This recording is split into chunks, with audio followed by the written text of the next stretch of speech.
नमस्कार दोस्तों। आज बात करेंगे समास के बारे में। समास का शाब्दिक अर्थ संक्षेप होता है। इसका मतलब हुआ कि जब हम दो शब्दों को मिलाकर संक्षिप्त रूप में लिखते हैं तो इसे समास कहा जाता है। जैसे प्रतिदिन, ये दो शब्द अलग अलग है। अगर हम इन दोनों को मिलाकर एक साथ लिखें प्रतिदिन तो यह समास होगा।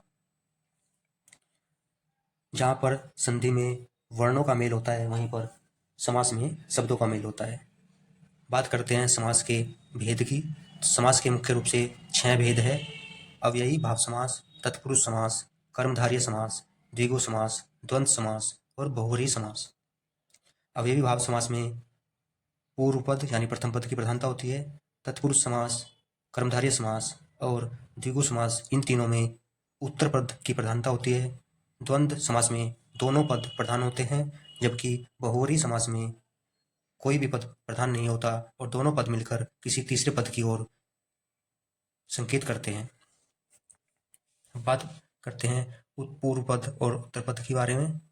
तो अगर कोई समस्त पद है तो उस समस्त पद में जो प्रथम शब्द होगा वो पूर्व पद और उसके बाद वाला जो शब्द होगा वो उत्तर पद होगा। जैसे राम राज, तो राम राज में राम पूर्व पद और राज उत्तर पद है और दोनों को मिलाने से जो पद बना राम राज, उसको हम समस्त पद कहते हैं। आई होप आपको ये बात क्लियर हो गई होगी कि पूर्व पद और उत्तर पद किसको कहा जाता है। अब हम इन सभी को डिटेल में अलग अलग डिस्कस करेंगे। सबसे पहले बात करेंगे अव्ययी भाव समास के बारे में। तो जैसे मैंने आपको भी बताया, अव्ययी भाव समास में पूर्व पद यानी प्रथम पद की प्रधानता होती है और इसमें मुख्य रूप से उपसर्गों का प्रयोग होता है।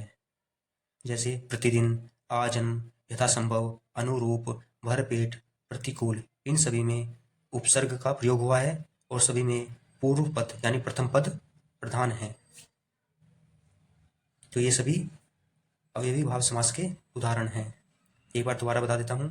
प्रतिदिन, आजन्म, यथासंभव, अनुरूप, भरपेट, प्रतिकूल। एग्जाम में इनके समास विग्रह भी पूछ सकता है।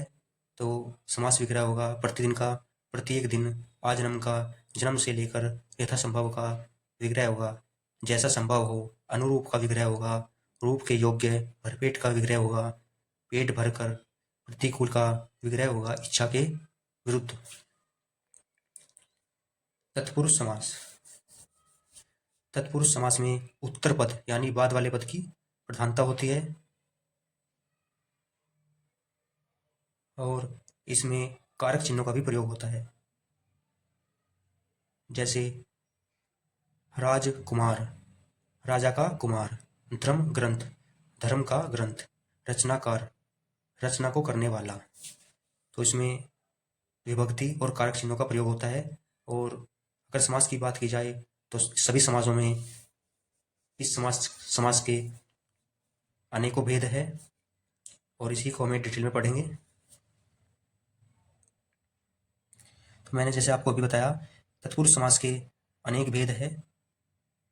इसके लगभग 6 या 7 भेद है।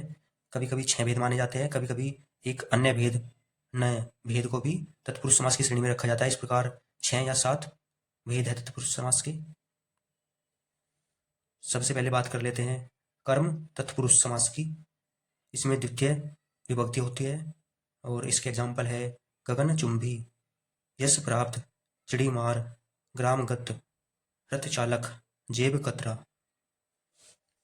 तो जैसे आपने देखा इन सभी में उत्तर पद यानी बाद वाले पद की प्रधानता है। जैसे गगन चुंबी, आकाश को चूमने वाली, यानी चुंबी शब्द यहाँ पर प्रधान है।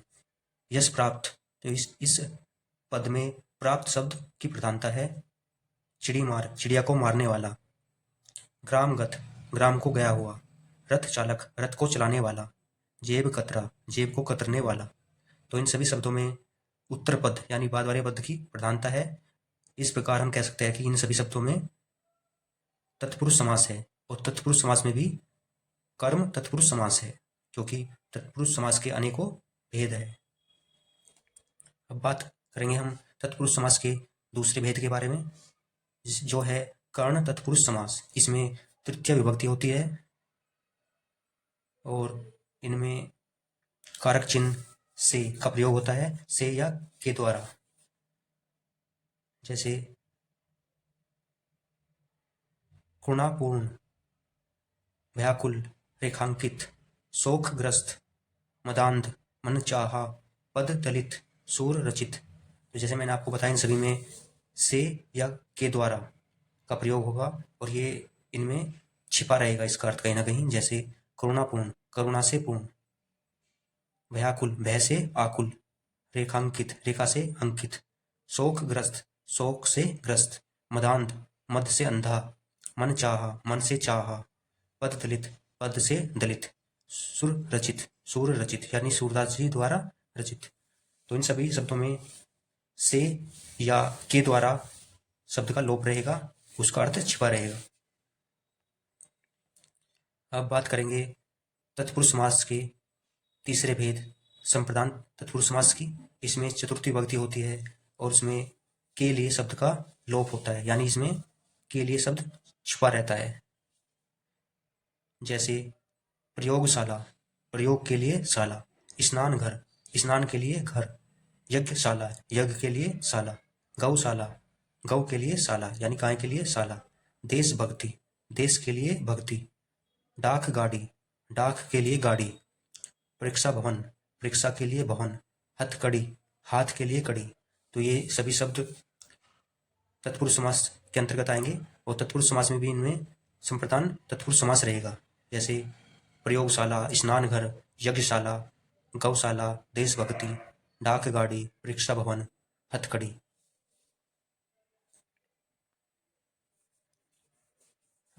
अब बात आती है अपादान तत्पुरुष समास की।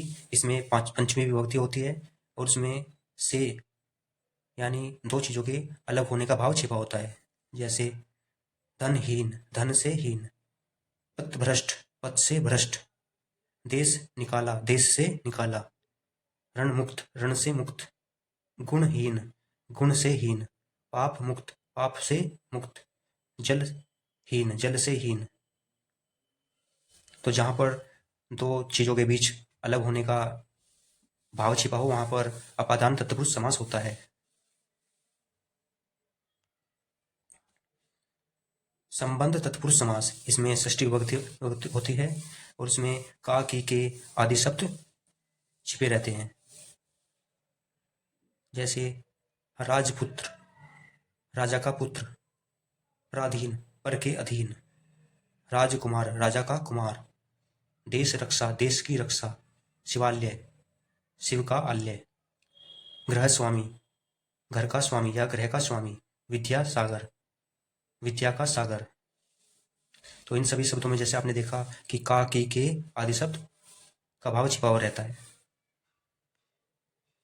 अधिकरण तत्पुरुष समास, इसमें सप्तमी विभक्ति होती है और इसमें में, पर, पे आदि शब्द का भाव छिपा रहता है। जैसे शौक मगन, पुरुषोत्तम, आप बीती, गृह प्रवेश, लोकप्रिय, धर्मवीर, कला श्रेष्ठ, आनंद मग्न। इन सभी में, पर, पे आदि शब्द छिपा रहता है। जैसे शोक मग्न में, शोक में मग्न, यहाँ पर में शब्द आया है। पुरुषोत्तम, पुरुषों में उत्तम, आप बीती, आप पर बीती, गृह प्रवेश, गृह में प्रवेश, लोक प्रिय, लोक में प्रिय, धर्मवीर, में वीर, कला श्रेष्ठ, कला में श्रेष्ठ, आनंद मग्न, आनंद में मग्न। तो जैसे आपने देखा इन सभी में शब्दों में, पर, पे आदि शब्द छुपे रहते हैं और इनका भाव निकल कर आता है। वहीं पर हम तत्पुरुष समास में एक अन्य भेद नए तत्पुरुष समास में मानते हैं। इसमें ना शब्द छिपा रहता है। जैसे अजन्म यानी जिसका जन्म ना हुआ हो, ऐसे बहुत सारे शब्द हो गए जिसमें ना का भाव छिपा होगा। उन सभी शब्दों में न तत्पुरुष समास होगा। अब बात करेंगे कर्मधारय समास के बारे में। इस समास में उत्तर पद प्रधान होता है और दोनों शब्द विशेषण और विशेष्य के रूप में रहते हैं। यानी विशेष्य वो शब्द होता है जिसकी विशेषता बताई जाती है और विशेषण किसी व्यक्ति, वस्तु या स्थान का गुण होता है। जैसे चरण कमल, तो कमल कैसे है? चरण के समान समान।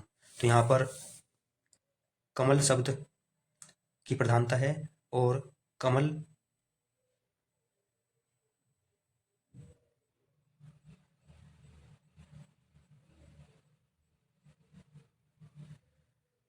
प्राण प्रिय चंद्रमुख, यहाँ पर मुख किसके समान माना गया है? चंद्र के समान, यानी चंद्रमा के समान।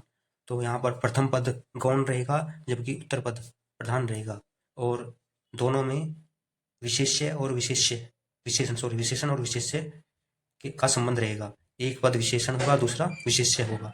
जैसे चंद्रमुख में चंद्र शब्द विशेषण है और मुख शब्द विशेष्य है, यानी मुख वह शब्द है जिसकी विशेषता बताई जा रही है। प्राण प्रिय में प्रिय विशेष्य है और प्राण विशेषण है। तो इस समास में दो शब्दों के बीच विशेष्य और विशेषण का संबंध रहेगा। एक शब्द विशेष्य होगा और दूसरा उसका विशेषण होगा। कनकलता, कमल नयन, प्राण प्रिय, चंद्रमुख, चरण कमल, इन सभी शब्दों को आप देख सकते हैं। एक शब्द विशेष्य है तो दूसरा विशेषण है, यानी एक शब्द दूसरे शब्द की विशेषता बता रहा है।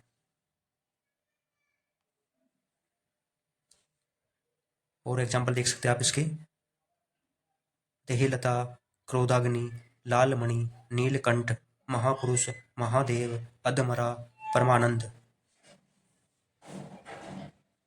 तो यहाँ पर एक शब्द विशेष्य है और दूसरा शब्द विशेषण है, यानी एक शब्द दूसरे शब्द की विशेषता बता रहा है। जैसे नीलकंठ, कंठ कैसा है? नीला। महादेव, देव कैसे है? महान। तो इन सभी शब्दों में आप देख सकते हैं कि विशेषण विशेष्य का संबंध है। एक शब्द विशेषण है और दूसरा विशेष्य है। द्विगु समास, द्विगु समास में पूर्व पद यानी पहला पद संख्यावाचक विशेषण होता है और यहाँ पर पूर्व पद की प्रधानता होती है। जैसे दोपहर, यहाँ पर प्रथम पद दो एक संख्यावाचक विशेषण है। उसी तरह से त्रिलोक, चौराहा, नवरात्र, पंचगढ़ी, सप्त सिंधु, इन सभी शब्दों में आप देख सकते हैं कि प्रथम पद संख्यावाचक विशेषण है। तो जहाँ पर संख्यावाचक विशेषण होगा वहाँ पर मुख्य रूप से द्विगु समास होता है। कभी कभी द्विगु समास की जगह पर बहुब्रीहि समास भी हो सकता है। बहुब्रीहि समास उसी स्थिति में होगा जब पूरा पद किसी तीसरे पद की ओर इशारा कर रहा हो, जबकि द्विगु समास में पूर्व पद उत्तर पद की विशेषता बताएगा। तो यहाँ पर दो पदों के बीच संबंध होता है, जबकि बहुब्रीहि समास में किसी दोनों शब्द मिलकर या दोनों पद मिलकर किसी तीसरे पद की ओर इशारा करते हैं। जैसे त्रिलोक, तो त्रिलोक शिव जी को भी कहते हैं, तो वहां पर त्रिलोक का मतलब तीन लोकों का संहार नहीं होगा, बल्कि वहां पर त्रिलोक का मतलब भगवान शिव से होगा। तो ऐसी स्थिति में बहुब्रीहि समास होगा। जबकि अगर सिंपल यहाँ पर देखा जाए त्रिलोक तीन लोकों का संहार, तो यहाँ पर द्विगु समास होगा। तो द्विगु समास और बहुब्रीहि समास में केवल यही अंतर है कि बहुब्रीहि समास में दोनों पद मिलकर किसी तीसरे पद की ओर संकेत करते हैं, जबकि द्विगु समास में एक पद यानी पूर्व पद संख्यावाचक विशेषण होगा जबकि दूसरा शब्द विशेष्य होगा। करते हैं द्वंद्व समास की। तो द्वंद्व समास में दोनों पद प्रधान होते हैं और इसमें मुख्यतः योजक चिन्ह का प्रयोग होता है, लेकिन योजक चिन्ह का प्रयोग अवयवी भाव समास में भी हो सकता है और द्वंद्व समास में भी। अंतर केवल इतना है कि अवयवी भाव समास में योजक चिन्ह समान शब्दों के बीच होगा, जबकि द्वंद्व समास में योजक चिन्ह का प्रयोग असमान शब्दों के बीच होगा। जैसे राजा प्रजा, यहाँ पर भी योजक चिन्ह का प्रयोग हुआ है। नर नारी, खरा खोटा, राधा कृष्ण, ठंडा गर्म, छल कपट, अपना पराया, नदी नाले, पाप पुण्य, सुख दुख, गुण दोष, देश विदेश, ऊंच नीच, आगे पीछे। तो आप देख सकते हैं इन सभी में योजक चिन्ह का प्रयोग हुआ है, तो यहाँ पर द्वंद्व समास होगा। लेकिन एक चीज आपको हमेशा ध्यान रखनी है कि योजक चिन्ह का प्रयोग कभी कभी अवयवी भाव समास में भी होता है। अंतर केवल इतना है कि वहां पर दोनों शब्द समान होंगे। जैसे रातों रात,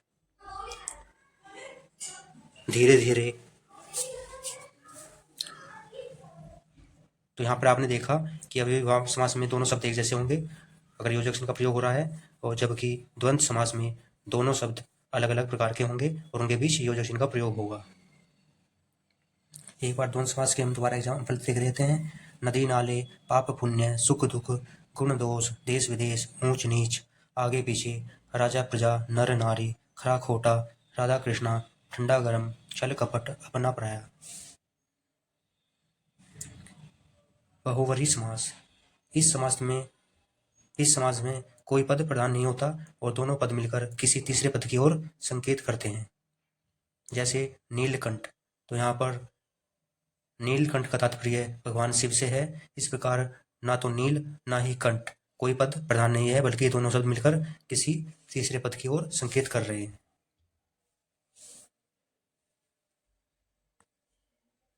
बहुवरी समास के एग्जाम्पल्स है दशानन, 10 है आनंद जिसके। रावण, चक्रपाणी भगवान विष्णु को कहते हैं। चक्र है पानी में जिनके, अर्थात जिनके हाथ में चक्र है, पानी का मतलब चक्र होता है। महावीर हनुमान जी को कहते हैं। चतुर्भुज विष्णु। प्रधानमंत्री, मंत्रियों में प्रधान है जो, प्रधानमंत्री। पंकज, पंख में पैदा हो जो, पंख का मतलब पानी होता है, सॉरी तालाब होता है, तो तालाब में पैदा होने वाला या पानी में पैदा होने वाले को हम कमल कहते हैं। अनहोनी, न होने वाली घटना। गिरिधर, यहाँ पर गिरधन का उपयोग कृष्ण जी के लिए हुआ है। पीताम्बर, पिता है अंबर, पीत है अंबर जिसका, कृष्ण। निशाचर, निशा में विचरण करने वाला राक्षस। तो आप देख सकते हैं यहाँ पर कोई भी शब्द ऐसा नहीं है जिसमें कोई भी पद प्रधान हो, दोनों पद गौण हैं और किसी तीसरे पद की ओर संकेत कर रहे हैं। जैसे दशानन, 10 है शीश जिसके, 10 रावण। चक्रपाणी विष्णु जी के लिए उपयोग हुआ है। महावीर हनुमान जी। चतुर्भुज विष्णु। प्रधानमंत्री, पंकज, अनहोनी, गिरिधर, पीताम्बर, निशाचर, इन सभी में बहुवरी समास है।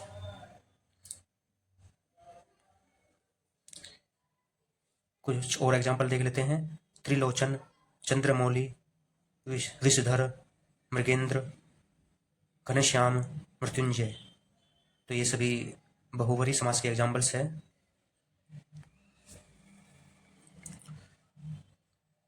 बहुवरी समास और कर्मधारय समास में भी थोड़ा अंतर होता है। कर्मधारय समास में एक शब्द विशेष्य और दूसरा विशेषण होता है, जबकि बहुवरी समास में दोनों पद गौण होते हैं और वो तीसरे शब्द की ओर या तीसरे पद की ओर इशारा करते हैं। जैसे चक्रधर, चक्रधर श्री कृष्ण जी को कहते हैं।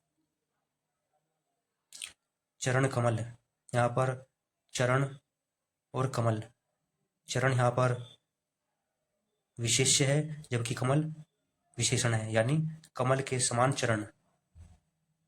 तो इसमें कर्मधारय समास होगा। तो बेसिक डिफरेंस केवल इतना है कि कर्मधारय समास में एक शब्द विशेष्य और दूसरा विशेषण होता है, जबकि बहुवरी समास में पूरा पद, समस्त पद ही किसी तीसरे पद की ओर इशारा करता है। इसमें कोई विशेषण या विशेष्य नहीं होता, दोनों पद ही गौण होते हैं और वो किसी तीसरे पद की ओर संकेत करते हैं। थोड़ा और डिफरेंस देख लेते हैं। नीलकंठ, नीला है जो कंठ, तो बेसिकली यहाँ पर एक विशेष्य है और एक विशेषण, तो यहाँ पर कर्मधारय समास होगा। वहीं पर अगर हम दूसरे रूप में देखा जाए तो यहाँ पर नीलकंठ का अर्थ होता है भगवान शिव से, तो यहाँ पर ये बहुवरी समास हो जाएगा। उसी तरह से लंबोदर अगर हम देखा जाए नॉर्मली यूज के लिए तो मोटे पेट वाला, तो यहाँ पर विशेषण और विशेष्य का संबंध है तो कर्मधारय होगा। वहीं पर अगर दूसरे पॉइंट से देखा जाए तो लंबोदर भगवान गणेश जी के लिए प्रयोग होता है और ये यहाँ पर बहुवरी समास होगा। तो कभी कभी कुछ शब्दों में समास का कन्फ्यूजन हो जाता है, तो वहाँ पर देख रहे हैं कि समास के पीछे क्या भावना छिपी हुई है, किस भाव के साथ वो पूछ रहा है। जैसे यहाँ पर नीलकंठ में कर्मधारय समास भी हो सकता है और बहुवरी समास भी। कुछ एग्जाम्पल्स देख लेते हैं। अगोचर, यहाँ पर न तत्पुरुष समास होगा। अचल, न तत्पुरुष समास। अजन्मा में न तत्पुरुष समास। अठन्नी, यहाँ पर जो प्रथम पद है वो संख्यावाचक है, इसलिए यहाँ पर द्विगु समास होगा। अधर्म, न धर्म, इसका अर्थ है न धर्म, तो यहाँ पर न तत्पुरुष समास होगा। अनंत में न तत्पुरुष समास होगा। अनेक में न तत्पुरुष समास होगा। अनपढ़ में न तत्पुरुष समास होगा। अनभिज्ञ में नए तत्पुरुष समास होगा, अन्याय में नए तत्पुरुष समास होगा, अनुचित में नए तत्पुरुष समास होगा, अपवित्र में नए तत्पुरुष समास होगा। तो इन सभी में आपने देखा कि लगभग सभी में, एक को छोड़कर सभी में नए तत्पुरुष समास है, क्योंकि सभी में ना छिपा हुआ है। तो जिन शब्दों में ना छिपा हो या ना की भावना छिपी हुई हो, वहां पर नए तत्पुरुष समास होता है। अनुकूल, यहाँ पर अनु उपसर्ग है, तो मैंने आपको बताया था कि उपसर्ग वाले शब्दों में सामान्य रूप से अवयवी भाव समास होता है। उसी तरह से अनुरूप अवयवी भाव समास होगा। असमुद्र अवयवी भाव समास होगा। जन्म, जन्म से लेकर, यहाँ पर अवयवी भाव समास होगा। आप बीती, इसमें तत्पुरुष समास होगा। आकाशवाणी तत्पुरुष समास होगा। आनंद श्रम, आनंद का आश्रम, यहाँ पर षष्ठी विभक्ति तत्पुरुष समास होगा। उपकूल, कूल के निकट, यहाँ पर अवयवी भाव समास होगा, क्योंकि यहाँ पर उपसर्ग का प्रयोग हुआ है। कठफोड़वा, यहाँ पर तृतीय विभक्ति तत्पुरुष समास होगा। कपीस में बहुवरी समास होगा, क्योंकि इसका उपयोग भगवान हनुमान जी के लिए करते हैं। कवि श्रेष्ठ, इसमें सप्तमी विभक्ति तत्पुरुष समास होगा। कापुरुष कर्मधारय समास। कुंभकार तत्पुरुष समास। काव्यकार तत्पुरुष समास। कृषि प्रधान, यानी कृषि में प्रधान, यहाँ पर सप्तमी विभक्ति तत्पुरुष समास होगा। कपड़ा लता, यहाँ पर बीच में योजक चिन्ह का प्रयोग हुआ है, इसलिए यहाँ पर द्वंद्व समास होगा। खगेश, इसका उपयोग गरुड़ के लिए होता है, यहाँ पर बहुवरी समास होगा। धर्मांध, यहाँ पर द्वंद्व समास होगा। सॉरी, यहाँ पर धर्मांध नहीं है, धर्मात, धर्म अधर्म, धर्म विमुख, यहाँ पर धर्म से विमुख, यहाँ पर पश्चिमी विभक्ति तत्पुरुष समास होगा। नरोत्तम, नरो में उत्तम, यहाँ पर संप्रदान तत्पुरुष समास होगा। नवयुवक, यहाँ पर विशेष्य विशेषण संबंध है, यहाँ पर कर्मधारय समास होगा। नीलांबर, इसमें बहुब्री समास। नेत्रहीन, नेत्र से हीन, यहाँ पर तत्पुरुष समास होगा। पद दलित, पद से दलित, यहाँ पर तृतीय विभक्ति तत्पुरुष समास होगा। प्रत्येक, प्रत्येक, यहाँ पर उपसर्ग छिपा है, इसलिए यहाँ पर अवयवी भाव समास होगा। प्रतिदिन, यहाँ पर भी अवयवी भाव समास होगा। परमेश्वर, यहाँ पर कर्मधारय समास होगा। पल पल, मैंने आपको बताया कि अगर दो समान शब्दों के बीच योजक चिन्ह का प्रयोग हो रहा हो तो वहां पर द्वंद्व समास न होकर अवयवी भाव समास होगा, इसलिए यहाँ पर अवयवी भाव समास होगा। पाप पुण्य, द्वंद्व समास होगा। पादप तत्पुरुष समास होगा। पीताम्बर, बहुब्री समास। पुत्र शोक, पुत्र के लिए शोक, यहाँ पर चतुर्थी विभक्ति तत्पुरुष समास होगा। पुस्तकालय में षष्ठी विभक्ति तत्पुरुष समास होगा। बार बार, यहाँ पर अवयवी भाव समास होगा। मनमोजी, मन से मोजी, यहाँ पर तृतीय विभक्ति तत्पुरुष समास होगा। महाशय, यहाँ पर कर्मधारय समास होगा। मदमाता, मध्य से माता, यहाँ पर तृतीय विभक्ति तत्पुरुष समास होगा। मृग नयन, मृग के समान नयन, यहाँ पर विशेष्य विशेषण का संबंध है, इसलिए यहाँ पर कर्मधारय समास होगा। यथाक्रम, यहाँ पर अवयवी भाव समास होगा, क्योंकि उपसर्ग का प्रयोग हुआ है। यथाशक्ति, अवयवी भाव समास होगा। रसोई घर, रसोई के लिए घर, यहाँ पर चतुर्थी विभक्ति तत्पुरुष समास होगा। राधा कृष्ण, द्वंद्व समास। रामायण, राम का अयन, यहाँ पर षष्ठी विभक्ति तत्पुरुष समास होगा। लंबोदर, यहाँ पर बहुब्री समास होगा। लोह पुरुष, यहाँ पर कर्मधारय समास होगा। कभी कभी इसमें बहुब्री समास भी हो सकता है, भाव के आधार पर देखा जाएगा। विद्यार्थी, विद्या का अर्थी, यहाँ पर षष्ठी विभक्ति तत्पुरुष समास होगा। दया का सागर, दया सागर, यहाँ पर षष्ठी विभक्ति तत्पुरुष समास होगा। दानवीर, सप्तमी विभक्ति तत्पुरुष समास होगा। देशभक्ति, चतुर्थी विभक्ति तत्पुरुष समास होगा। देश विदेश, द्वंद्व समास। देवासुर, द्वंद्व समास। देशगत, देश को गया हुआ, इसमें द्वितीय विभक्ति तत्पुरुष समास होगा। चंद्रोदय, चंद्र का उदय, यहाँ पर षष्ठी विभक्ति तत्पुरुष समास होगा।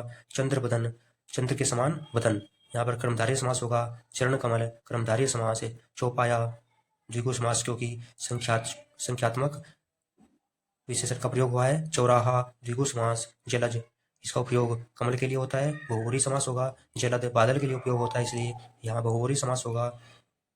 जेब घड़ी, जेब के लिए घड़ी, यहाँ पर चतुर्थी विभक्ति तत्पुरुष समास का प्रयोग हुआ है। तो बेसिकली तत्पुरुष समास में कारक चिन्हों का प्रयोग होता है, जैसे कर्ता ने कर्म को कर्ण से संप्रदान के लिए तथा अधिकरण में पर पे संबोधन हे हो। तो मुझे पूरे विश्वास है कि आपको समास टॉपिक अच्छे से समझ आया होगा। प्लीज़ अगर आपको हमारा अभ्यास अच्छा लग रहा हो तो हमारी वीडियो को लाइक करें, चैनल को शेयर करें, सब्सक्राइब करें। थैंक यू सो मच, धन्यवाद।